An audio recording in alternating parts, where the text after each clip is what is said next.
Hi everybody, this is Luiz Maia, and you are watching one of our videos for the behavioral economics of global affairs. All right, over our last few meetings, we have discussed organizational behavior and behavior economics. So we are trying to understand a little bit more how people behave when they are part of an organization. Okay, we discussed a little bit about garbage can model, or sometimes called organized anarchy, and we saw that sometimes people in organizations, they don't behave exactly as a rational model of behavior, right? So we're gonna extend that discussion, and at this point we are talking a little bit about sustainability in organizations, right? So what we have seen so far in class, we discussed a little bit Ray Anderson's arguments about the business logic of sustainability. So this is a fascinating leader who was pretty much famous and very influential for some time.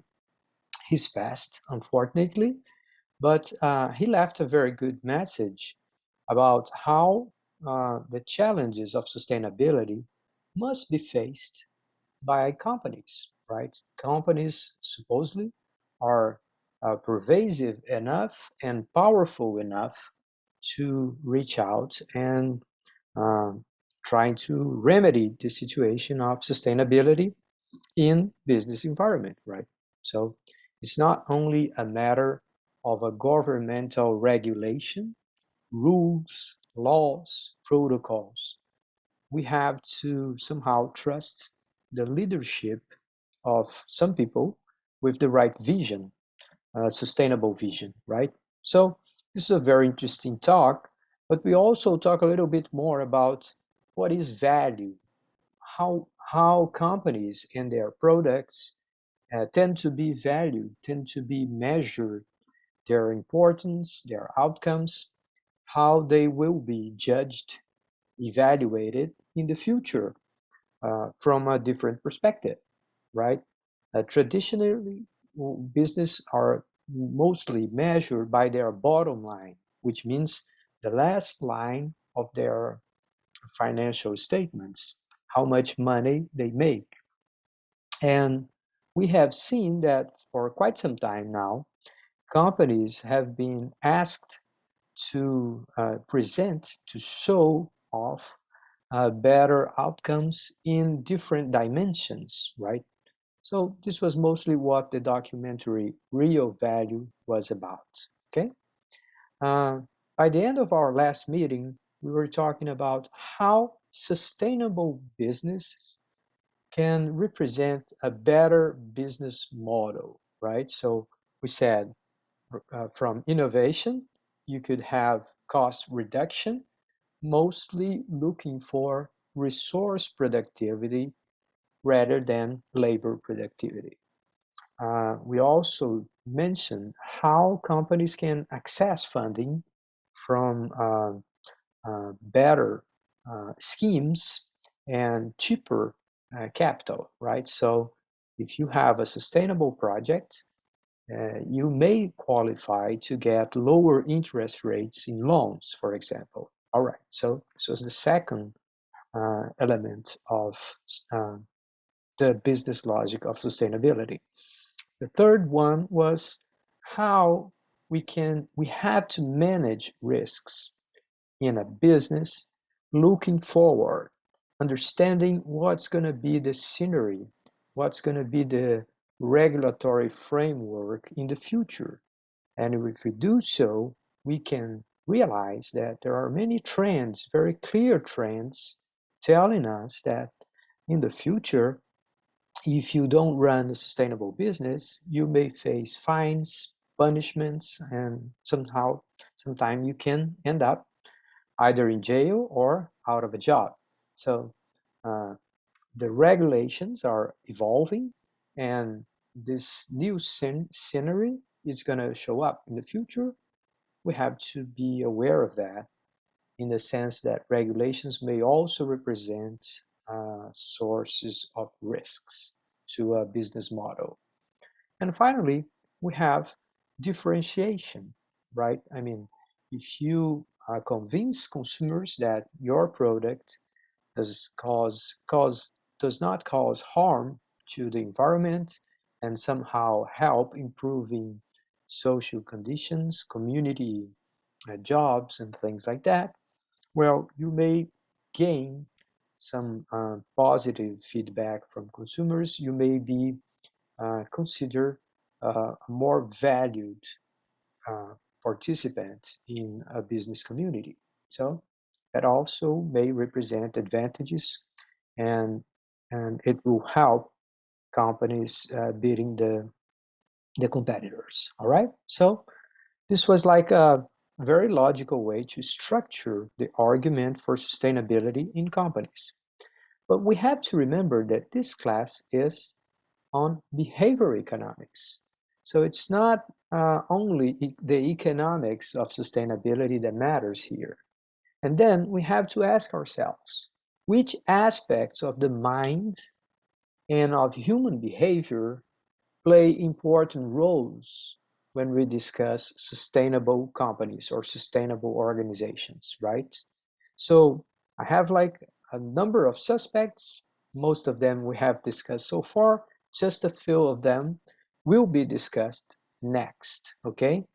But first, let's take a look at cognitive biases. Well, it turns out that we could have favorable cognitive biases or unfavorable cognitive biases. In other words, we could have cognitive biases that help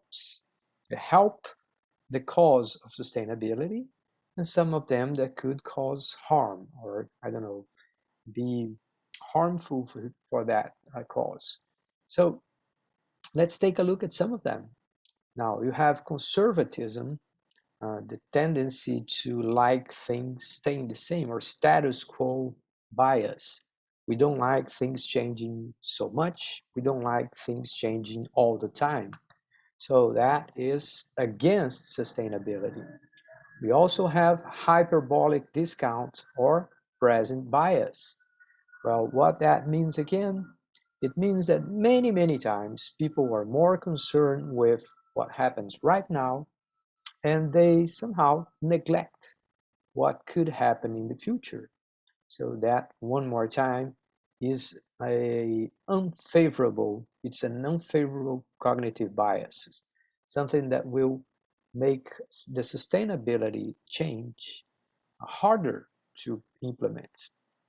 Now let's have a look at nudge and sludge. A quick reminder, nudge is when you try to help someone making the right decision without changing a lot or significantly their economic incentives. So you kind of bringing awareness to the decision table, right? So nudges could help. Unfortunately, we have this evil cousin of nudge, which is sludge, the obstacles that prevent people from making the right decisions. And in this sense, we can see that the cause of sustainability have faced a lot of opposition coming from oil companies or other polluting business models, which think that if you if you try to change society so fast, you can destroy lots and lots of jobs, and that will be even more harmful to people than what the environment costs represent, right? So the issue of how fast you can change, how many jobs you are willing to sacrifice in, for example, a polluting firm in order to raise the standard of operation of business in general, right? So this is a kind of a legitimate question, but sometimes people will play this card too much, excessively, and too aggressively, trying to raise fear in the community so that they will not believe that we can have a transition to a more sustainable society without catastrophes, right? So this is the big point. Then we have prospect theory. Again, one more element of behavior economics that should be taken into consideration in these kind of things. But we have discussed those so far, right? We talked about loss aversion, how people have a difficult time to understand losses and how they deal with a change in status, how sometimes people may feel that this change to sustainable business will cause more harm to current businesses, and that should be avoided at all costs. So it is hard to deal with the short-term losses of this transition.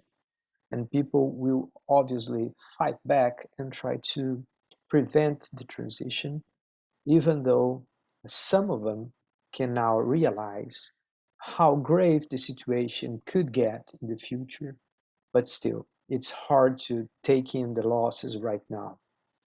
Um, Changing technologies, it will be like always controversial decisions at table, and people will kind of attack back, fight back sustainable initiatives, saying that what you have about climate change, what we know about climate change, global warming, those are all theoretical projections. They are not trustworthy, and so we are basically, supposedly, we are taking very, very important decisions based on theories. But it turns out that those are the criticism, those are the sort of, this is the sort of criticism that sciences have always faced, right? Whenever we use science, there's always some status quo that will try and say, let's keep doing things the way we have always done. Sciences are going too fast. There are other issues involved. So sciences have always faced this sort of obstacles. So it's not a new thing going on right now. Now, we talk about organization behaviors like garbage can. Now, remember what is a garbage can organization? Well, essentially, what we said, this is not a poorly managed company or poorly managed organization. We said that any organization, at least part of the time, will behave like garbage can organizations. And that means you have conflicting preferences, you have reluctant or uh, irregular, unstable participation. Sometimes people show up, sometimes people do engage and discuss with you, sometimes they sit back and they avoid participating in important decisions. And you have controversies about the use of technology.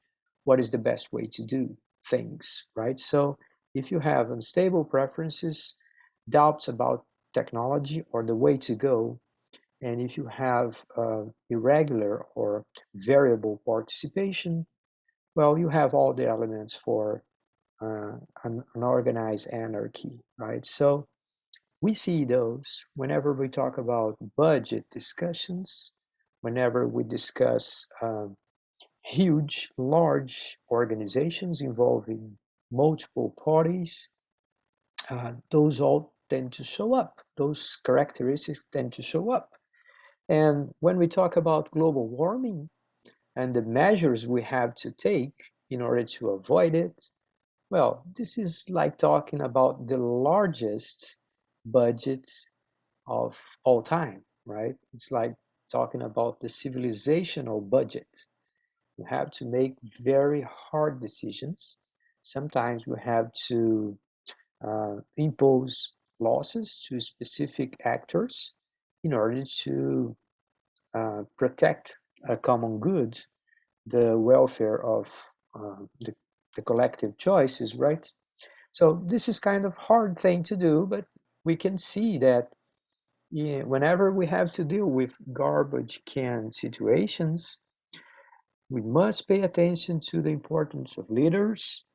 We have to try and create good structures for the decision-making process, and we have to pay a lot of attention on who sits in the decision chair, right? Who is called to participate in decision arenas. So we have to deal with a governance, right?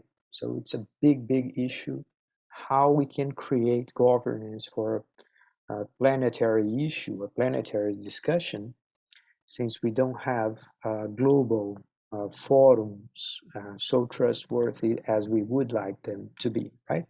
Okay, so finally, uh, one more element of behavioral aspects of sustainability, we have to talk about unethical decision making, unethical behavior.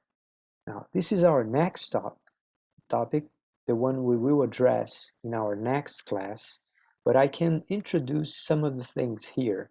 We're going to be talking about narrow framing. So in Portuguese, that would be enquadramento estreito, when we try to focus on a very short number of variables and induce people to make decisions, sometimes even not realizing the moral dimensions of their choices. So this is narrow framing. And the second element I want to introduce here is strong context. Well, strong context in general are the situations where the context can be stronger than reasoning. Sometimes people will say, I know it sounds unreasonable, but you have to do this. So some circumstances, we will face these things. For example, when you have time pressure, you have to make a decision fast. Yeah, that doesn't seem right, but we don't have time to discuss right now, so just do it. And sometimes we'll have strong context when we have peer pressure and we'll have fierce competition. If you are facing very, very strong opponents, sometimes you have to act fast and you cannot hesitate before making a decision. So strong context will show up like that. And just to finish this thing here, I want to let some questions with you. The first one is how to scale up sustainable business. So the point here is this. We have some very nice small organizations who are way ahead in this sustainability journey, right? And we have just a few big companies who actually engaged in a sustainable transformation, right? So how can we make these things larger? How can we disseminate this sort of transformation? So how can we scale up sustainability in the business environment? Right? Some people will say regulations will do, but in this class, sometimes we know that individual and organizational behavior may not seem rational, right? And the second question is how to deal with the salience of price in consumers' decision making. Now, let me be very specific about this question. What I'm trying to raise here is this concern. Sometimes you have two products. One of them was produced with very high environmental costs, but they are cheaper when you're going to purchase them. And sometimes you have goods that are a little bit more expensive, but they were very responsible within their communities and uh, basically concerning environmental impacts of production. So when people make the choice, many of us will tend to take the cheaper product and disregard all the rest, right? So we have to think about this. This is what we call the salience of price. Price being the most important factor in a purchasing decision, right? So we're going to be talking about these two questions in our next meeting. I hope I will see you there. Thank you very much. Bye bye.